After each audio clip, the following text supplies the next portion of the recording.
کەواتە با لەگەڵ یەکتریدا دڵپاک بین، لەگەڵ یەکتریدا حەسادەت بە یەکتری نەبین.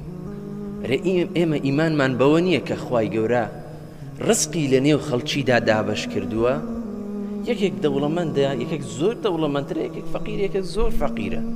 دەبا ئیمانمان بەو قەدەری خوای پەروەردگار هەبێ و حەسادەتە چییە؟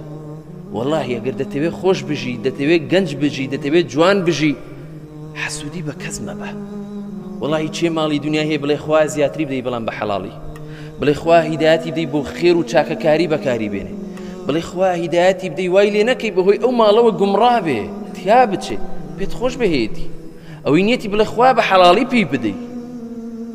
و لەگەڵ یەکتریدا کە کەسێک لە ئێمە لە شتێکدا بەرز بۆتەوە، کوڕی با پێمان خۆش بێ، با غیبتەمان بۆ ئەو کەسە بێ کە لە ئیمان و تەقوا لە پێش ئێمەوەیە، با هەوڵ دەین پێش بڕچەی لەگەڵ بکەین.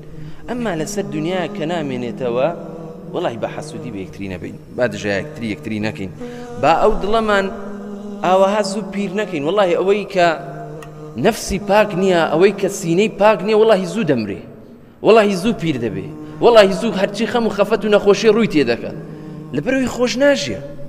دەوەرە وا لەگەڵ خەڵک مامەڵە بکە، بڵێ کاکە من پێویستم بە کەس نییە، ڕەبی خوا هەرچی هەیەی خوا زیاتری پێ بدەی، هەرچی نیەتی خوا پێی بدەی. ئەوەی کە خراپەت بەرامبەر دەکا، دەوەرە لی خۆش بزانە چەند خۆش دەخەویشە و بزانە چەند خۆش نان دەخۆی، بزانە چەند خۆش دەژیەی. دەوەرە لی خۆش مەبە، نان خواردنن نان خواردن نییە، خەوت خەو نییە، ژیانکردنت ژیان نییە، کەسابەتت کەسابەت نییە، دایمەن شتێک دەڕۆ بۆ لای ئەو دەڵی بریا زیاترم تۆڵە لێ کرد بەهەوە، ئێستا خۆش دەژی. کوڕە کاکە ئەوە مەبە، وەلیعفوا وەلیەصفحوا، کوڕە لەگەڵ یەکتریدا سینە فراوان بن، لە یەکتری ببورن. ئەلا تحبون أن يغفر الله لكم، ناتانەوێ خوا لێتان خۆش بێ، بەوە خوا لێت خۆش دەبێ، ئێرە پاکەیە.